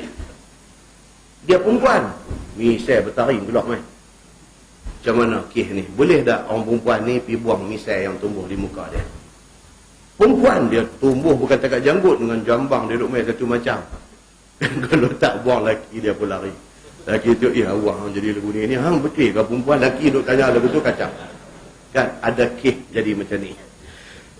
Dia kata, dan minta cabutkan bulu pipi dan mukanya juga dinamakan al-mutanammisah. Dia kerja ni. Dia juga membawa maksud cubit putih bagi merah nak bagi nampak cantik, ataupun dia tumbuh bulu-bulu liak di muka perempuan pergi duk cabut buang. Dia kata apa cerita? Maka perempuan yang demikian itu haram, melainkan apabila tumbuh bagi perempuan itu janggut atau misai, maka tiada haram membuangkannya. Kalau saja hidup buat duk putih nak bagi merah nak bagi nampak cantik, itu tak boleh. Itu haram pasal nak attract, nak tarik perhatian orang yang tidak sepatutnya. Tapi bagi kes perempuan yang tumbuh misai janggut, maka itu tidak haram kalau dia buang. Pasal apa? Pasal dia perempuan. Dia tak patut ada misai dengan janggut ni. Maka dia buang itu tidak haram. Bahkan dia kata sunat pula. Dia kata orang perempuan yang tumbuh bulu roma tebal, bukan misai, bulu roma tapi tebal di kawasan misai, dia buang itu bukan saja tak salah, bahkan itu yang baiknya. Itu yang baiknya. Dan berkata Jarir, tiada diharuskan cukur janggut dan perempuan. Ini pendapat yang dhaif, yang kata tak boleh. Orang perempuan kalau tumbuh misai janggut tak boleh buang, biar lagu tu aja. Tahu, itu pendapat yang dhaif. Yang tu bagi menikah dengan Jarir ya. Tu. Pasal dia kata tak boleh buang, bagi kat dia bini tu. Kan? Hak orang ulama lain semua kata boleh buang. Dia kata. Baik, tengok bawah tu masalah menghubungkan rambut dengan rambut lain, apa hukumnya? Ini ulang lah tadi lah. Dia nak abang kata tak boleh. Bawah, tuan-tuan tengok bawah sekali tu. Masalah memerahkan akan muka dan melumuk dengan hitam, apa hukumnya? Ini cerita make up. Orang perempuan boleh tak boleh make up? Make up ni apa? Make up ni, make up. Dia nak make apa benda bagi up tu. Yang ni yang leceh ni. Yang ni kalau tidur terang dia jadi tak boleh. Orang perempuan tak boleh make up. Pasal apa? Pasal dia make something up. Yang tu yang kata make up. Jadi dia tengok apa dia nak kata apa. Karut. Tajuk nak baca tak mau? Tak mau baca dia langgar. Tajuk ni kena baca lah, kena baca. Baik, dia kata memerah akan muka dan melumuk dengan orang duk pakai color di muka orang perempuan. Dia pandai memanglah suka buat kerja menjahanam ni. Duduk bubuh atas pelupuk mata ni, color biji remia lah. Saya dari pergi bubuh balik tepi ni, color apa. Lelai jadi macam jemuan, nampak? Dia perasan kata elok. Dia tak tahu ramai orang tengok tu. Berapa awak dia ni Muka dia hak asal dah elok dah. Pergi duk buat bagi jadi jemuan. Kan? Kadang-kadang kan, benda cantik ni satu yang sangat subjektif. Subjektif ni maksudnya apa? Kira payah nak abang lah. Mata dia ni kata cantik, mata dia ni kata tak cantik. Macam tu. Kita tak boleh nak menghukum hal-hal macam ni dengan hukum yang kejap-kejap. Tak boleh. Kita tak apalah yang lelaki ni punya handsome pergi menikah bini macam tu. Tak boleh. Mata lelaki dia tengok bini tu segak tak lah. Selamatlah dia pun. Yang pergi duk kata bini dia tu macam ni, orang duk kata bini hang tak tahu. Jadi cerita cantik ni sangat subjektif. Sangat subjektif. Siapa pilih dan dia berkenan, dia menikah, mata dia kata cantik. Berarti kat dia kita doa bagi elok sudah. Anak kita pergi pilih satu wali mai tunjuk kat kita. Dia kata, mak, ayah ni saya berkenan ni. Kita tengok-tengok hati kita bunyi. Hati kita berdetik. Kata, Allah yang pergi cari pun. Kita dulu ingat lagu tu. Dah, mata dia kata elok. Hak nak menikah tu dia ke kita? Dia hak nak menikah tu ikut dia lah. Kita tanya dia balik, hampir hati kata orang ni. Tak tahulah saya kata cantik dah. Cantik ayah doa elok lah, selamat lah hampir. Sudah. Kita punya spek. Macam beli kereta kalau dia ada spek. Kita punya spek macam ni. Tak kenal dengan dia. Tak kita kata elok, dia kata apa ayah. Ayah nak kira macam ni, kata saya tak mau. Mata dia kata tak elok. Siapa nak menikah, mata dia kata elok, hampir cari bagi perangai elok, bagi agama elok, bagi apa elok, sudah, jalan pergi. Begitu. Baik, dalam bab makeup ni, saya ingat ramai orang kot kalau tengok perempuan nak biji mata duk buh amir ni tak elok kot. Kalau siapa kata elok, cuba angkat tangan. Tak elok. Apatah lagi kalau bini kita pergi pakai lagu tu. Oh, tak syok lah. Bini kita ni hak kita. Apa hal yang kita pergi duk suruh dia pakai sesuatu yang atraktif nak bagi orang lain tengok dia kata elok. Dia untuk kita. Kat kita ni dia kena bagi elok. Dekat orang lain biasa lah. Taklah suruh belum tapi biasa. Ni biji ramia, biru, merah ni tak payah. Hang keluar pergi kerja macam biasa. Pasal apa? Pasal bini tu untuk suami. Kalau hang duk pakai lagu ni, jantan lain syok kat hang. Kalau perempuan lain duk buat macam ni, aku syok kat dia macam mana? Tanya dia. Macam tu tak boleh ya bang? Hang tak mau bagi aku syok kat perempuan lain. Aku pun tak mau bagi jantan lain syok kat hang. Kata-kata. Dia kata, abang tak pernah cakap lagu ni selama ni. Ni awak malam ni cakap lagu ni. Pasal aku baru balik mengaji. Pasal hari tu aku tak mengaji kata. Ni aku dah mengaji dah. Aku dah tahu dah. No more. Ni semua make up ni tak mau dah. Ya. Bagi tahu macam tu. Baik, jom kita tengok dia kata. Kata Imam Nawawi rahimahullahu ta'ala. Di dalam ada pun memerah akan muka dan sebagainya. Maka iaitu ada padanya tafsir. Iaitu jika tiada baginya suami. Ataupun ada suami tetapi diperbuatnya dengan tiada izin suami. Maka nescaya haram. Kalau anak dara tak nikah lagi, memang tak boleh make up. Dia kata. Tak boleh. Pasal apa? Pasal dia mendedahkan diri dia kepada bahaya yang bermacam-macam. Hang tak menikah lagi, hang hidup pakai macam tu, hidup make up macam tu. Hang, you are inviting. Hang menjemput jenayah berlakukan. So Islam daripada awal, Islam ni dia agama preventif. Islam ni dia kira dia punya kaedah, dia prevent is better than cure. Kita cegah benda tu daripada jadi, lebih baik daripada hambiak bagi jadi, dan melingkup punah ranah baru nak menyesal, tak ada guna. Pada awal, anak-anak kita pesan, hang cara pakaian hang macam ni, bagi tahu siap-siap kat dia. Prevent daripada berlaku benda-benda tak elok. Daripada kita biar dia sesuka hati dia, leleh balik mai dalam perut dah 2 bulan. Wala'ayazubillah. Maka Islam dia mai dengan benda-benda yang macam ni. Dia preventif. Dia prevent benda ni daripada jadi. So kalau sekiranya anak dara tak ada suami lagi, dia kata haram dia bermakeup. Kalau perempuan yang sudah bersuami, kalau suami kata aku tak suka hang makeup, dia pergi makeup juga, haram juga dekat dia. Tapi kalau suami ni kata, aku suka hang ni, nampak macam ratu kebaya.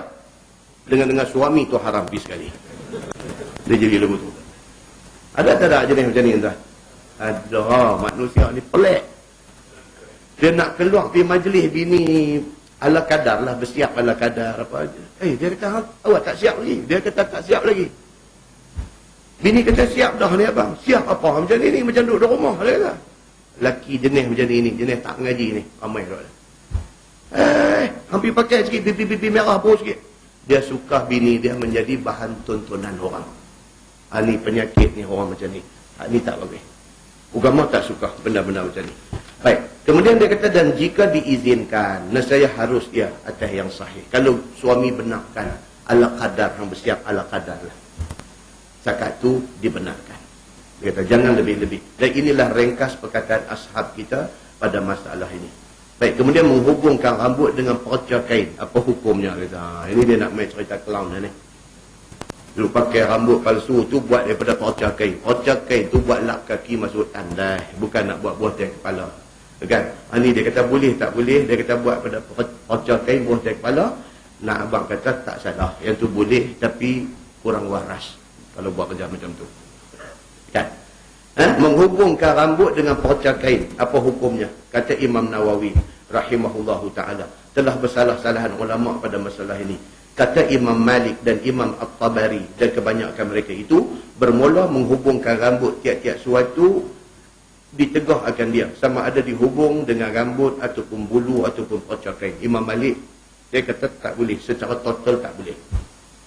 Dan mengambil dalil mereka dengan hadis Jabir tadi yang menyebut akan dia oleh Imam Muslim bahawasanya Nabi SAW marah dan melarang menghubung perempuan akan rambutnya dengan sesuatu. Tak kira apa. Kalau dia pergi hubung dengan apa-apa, tak kira kain, tak kira bulu, tak kira apa. Nabi kata tak boleh. Oleh kerana Nabi sebut tu general, dengan apa pun tak boleh, maka Imam Malik kata sebarang rambut palsu tak kira buat daripada bahan apa, tak boleh. Itu pendirian Imam Malik. Dan kata Al-Lais bin Sa'ad, bermula tegah itu tertentu kalau sekiranya dihubungkan rambut itu dengan rambut palsu. Dia kata. Dan tiada mengapa hubung dengan bulu dan perca kain. Dia kata kalau rambut betul dipakai buat rambut palsu tu tak boleh. Itu pendapat dia. Pendapat yang kedua. Lain daripada rambut betul tak apa. Dia kata. Dan kata setengah mereka itu harus sekalian yang demikian itu. Ini pendapat yang paling daif. Dia kata boleh pakai rambut palsu ni apa pun tak apa. Itu terang-terang bercanggah dengan hadis Nabi. Maka ia itu diriwayatkan daripada Aisyah radhiyallahu anha. Kata Nawawi dan tiada sah daripadanya. Bahkan yang sahihnya ialah perkataan jumhur ulama. Yang kata rambut palsu tidak boleh dibuat daripada rambut manusia. Itu pendapat jumhur. Baik. Kemudian masalah mengikat rambut dengan benang sutera yang berwarna ataupun seumpamanya, apa hukumnya? Kan orang perempuan dia rambut panjang, dia nak ikat rambut. Boleh tak boleh dia ikat rambut tu dengan apa-apa benda? Ambil dengan getah ke, ikat rambut dengan apa ke, macam-macam. Boleh ke tak boleh? Dia kata.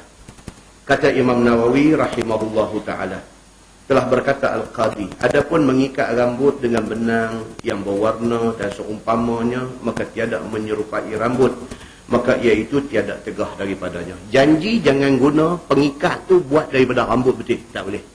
Lain daripada rambut betul, getah ke apa ke tak apa. Untuk nak buat ikat rambut lagu mana pun tak apa. Kerana bukannya nama menghubungkan. Itu bukan maksud rambut palsu. Itu ikat rambut. Itu tidak salah. Dia kata. Dan tiada ia pada makna maksud menghubung. Dan hanya sahaja ia berelok-elok dan bersegak-segak. Bagi kemas. Rambut kalau tak ikat, orang perempuan jenis rambut dia lebat dan panjang. Kan? Kalau dia tak ikat, main malam jemaat, lelaki dia terkejut. Masuk menuju, ya Allah, terkejut. Pasal apa? Rambut dia tak ikat, dia merebang macam tu. Dengan malam jemaat, dia main gambar macam-macam lah ni. Masuk pula dalam bilik, bini pula rambut lagu tu. Jadi hal. Jadi ikat bagi elok. Dia kata pasal apa? Bagi nak nampak kemas. Mayat perempuan, tuan-tuan, mayat perempuan, kalau berdasarkan hadis Nabi, ketika mayat dikafankan, dia suruh ikat rambut menjadi 3. Dia guna bahasa kepang. Dikepang rambut menjadi 3. Rambut dia, rambut mayat orang perempuan ni buat 3 ikat. sebelum dikafankan. Itu berdasarkan hadis Nabi sallallahu alaihi wasallam. Jadi tak usah rambut tu biar berjurai lagu tu, simpan dia lagu tu, tak usah. Ikat dia bagi elok, buat bagi tiga ikatan. Baik, menghubung rambut itu adakah ia daripada dosa besar ataupun dosa kecil? Ini cerita rambut palsu ni. Apa dia, dosa besar atau dosa kecil? Dan dia berkata Imam Nawawi rahimahullahu ta'ala pada hadis dalam masalah itu menunjukkan bahawasanya hubung rambut itu daripada maksiat besar. Itu dosa besar. Pakai rambut palsu yang dibuat daripada rambut betul, itu dosa besar. Kerana dilaknat orang yang memperbuat itu. Dan hadis ini menunjukkan orang yang menolong atas haram itu juga bersekutu dia dengan orang yang buat dosa besar itu. Dia pergi tolong pula buat rambut palsu, jual pula. Banyak menjaga dia boleh buat, dia pergi buat menjaga, jual rambut palsu. Dia juga sama menanggung dosa besar. Sebagaimana sekutu orang yang tolong atas taat, maka dia dapat pahala, maka demikianlah orang yang tolong untuk dosa, dia dapat dosa. Dia kata. Baik, menghubung rambut kerana pengantin, apa hukumnya? Ada juga bincang benda ni. Pengantin, kan? Jadi ceritanya apa? Allah, dia kata semua hidup sekali. Orang-orang kita ni. Sekali, nak buat dosa pun sekali. Sebut sekali itu bunyi ketam. Allah, dia kata. Kadang mak dengan ayah tu cantik lah. Tok jadi tak cantik. Tok masuk campur. Ni anak ampah ni tak ada ke bersandin-bersandin. Tok saja. Mak dengan ayah ni, mak tengok ayah, ayah tengok mak. Pasal mak dengan ayah duk main mengaji, tinggal tok di rumah. Ini yang masalah dia. Kata tak kot mak anak kami tak ada lah buat sandin-sandin ni, tak ada lah. Allah sekali, dia kata. Nak tahu bersandin juga. Allah sekali, dia kata. Lama bincang main tak apa kot. Pasal apa tengok anak ustaz mana hari tu pun buat juga. Dia bayar tu lah. Kan? Tengok hari tu ustaz mana tu anak dia pun buat juga bersandin. Dia ustaz, takkan dia tak tahu bagi kita. Takkan tak boleh kot, bukan bersandin, nak bagi makan sekali aja. Mak pak ni pun fikir-fikir balik betul juga. Ustaz tu pun duk mengajar masjid juga, boleh lah bersandin. Bukanlah bersandin buat pelamin. Buat apa lah ni orang panggil? Dia panggil apa? Beradab apa tu dia buat meja panjang tu. Pengantin pun tahu tu ada apa rombongan kiri kanan. Lah ni ustaz. Kan? Fikir-fikir balik tak apalah kot. Bukanlah bersandin lagu tu. Satu step dah. Dah langkah pergi ke zon bahaya. Satu step dah. Tambah lagi tok ni kata takkan hari kenuri tu nak pakai kelumbung juga kot. Dia bayar tu pula. Kan?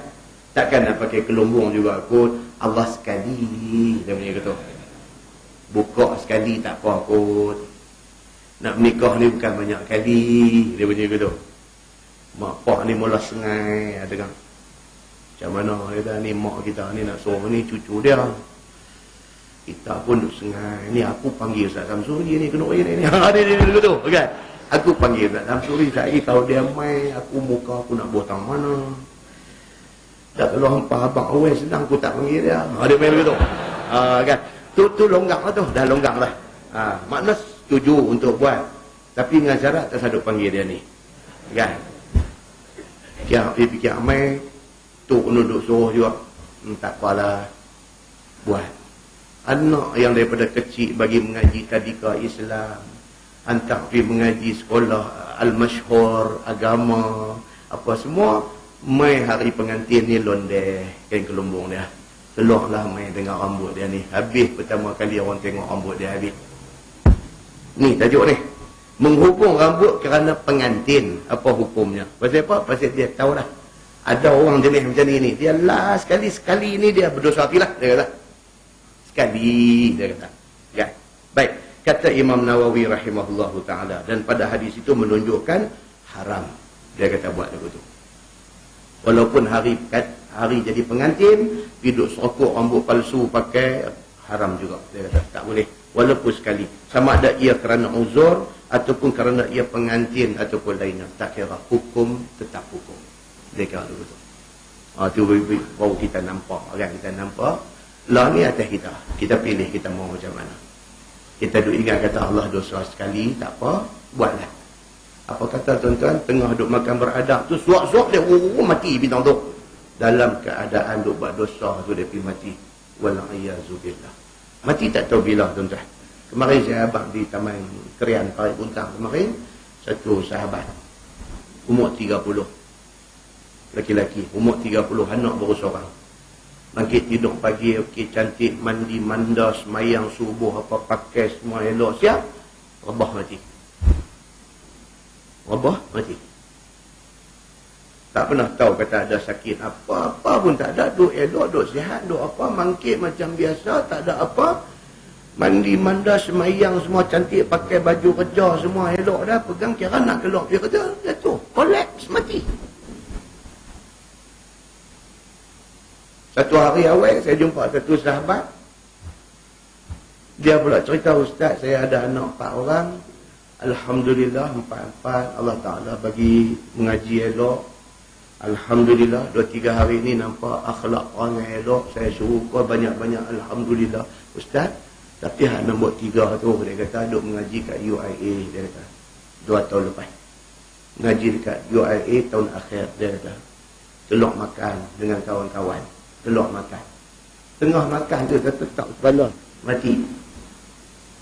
Tengah duk makan di kedai sampai lah ni saya duk ingat kedai tu, dia kata tengah duk makan dengan kawan-kawan ni tu seronok ni, time break lecture, time break, pakat lari keluar pergi makan dengan kawan-kawan, tengah duk makan tetap kepala mati.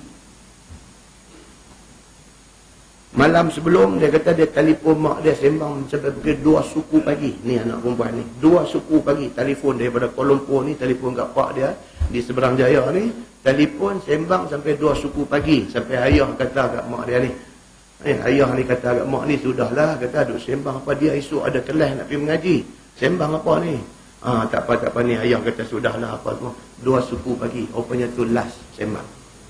Esok pergi kuliah, pergi lecture, ngaji, keluar pergi makan dengan kawan-kawan, tengah duk suap-suap makan tu tetap kepala mati. Budak tuan-tuan, belum umur 21, 22 lagi mati. Nak heran apa kalau kita umur 50 ni nak mati? Jadi nak habaknya apa dia, moral of the story, kita ni tak tahu bila kita nak mati. Kalau boleh setiap masa jangan buatlah dosa ni. Pasal takut kok lagi time hak kita pergi buat dosa tu, time tu rupanya time kita nak mati. Nah, jadi walaupun itulah satu-satunya hari yang dipanggil raja sehari, kalau boleh lebih-lebih lagi jangan dimulai rumah tangga itu dengan benda-benda dosa. Lebih-lebih lagi supaya berkat rumah tangga itu. Nah, wallahu a'lam. Lepas ni insya-Allah kita masuk bab fil mutasyabbihat birrijal minan nisa. Cerita lelaki nak jadi pondan, cerita perempuan nak jadi tomboy. Ni tajuk akan datang ni. Serupa juga, dia tak puas hati dengan apa yang Tuhan bagi kat dia.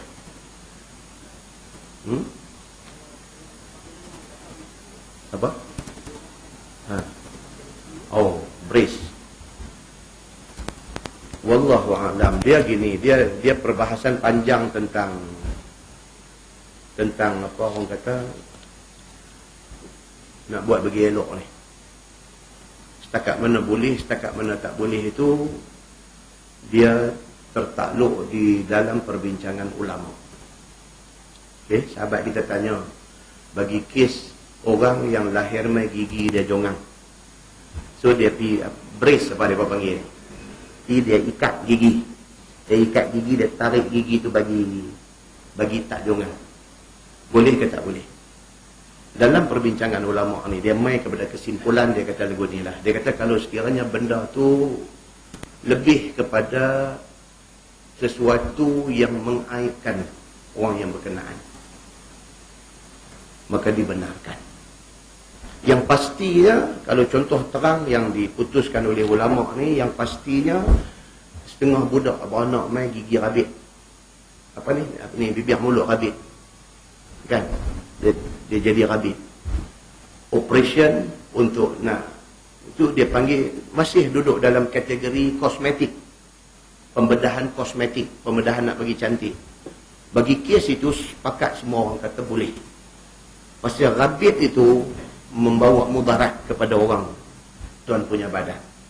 Makan dia pun jadi masalah, cakap dia pun jadi masalah dan sebagainya. So itu dianggap kecacatan. Memperbaiki kecacatan itu tidak dianggap mengubah kejadian Tuhan. Maksud itu aib yang memudaratkan. Dalam kes dia brace gigi itu kan, bagi saya lebih cenderung kepada harus. Sebab kalau dia tak, ni juga susahlah orang yang gigi macam tu. So dia pergi ikat bagi elok tu, masih lagi duduk dalam kategori dibenarkan. Okay? Hak tak boleh ni, kalau benda tu sebenar pun bukan aib pun. Saja nak pergi bagi elok lagi. Ini penyakit dia. Saja nak pergi bagi elok lagi. Itu salah lah. Jadi garis pemisah di antara boleh dengan tak boleh tu sukar kita nak bagi tahu. Dan sukar kita nak bagi tahu. Macam kes tadi ni hidung kembang sikit, pergi operate nak buat mancung, yang tu tak boleh lah. Yang tu tak boleh lah. Kan?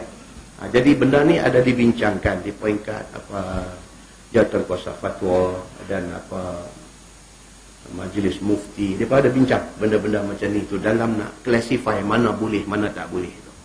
Kan? Tapi kita sendiri, orang yang nak pergi buat tu, kita pun ada satu, dalam hati kita ada satu. Kalau kita pergi buat, kita rasa guilty, rasa bersalah tu sabar.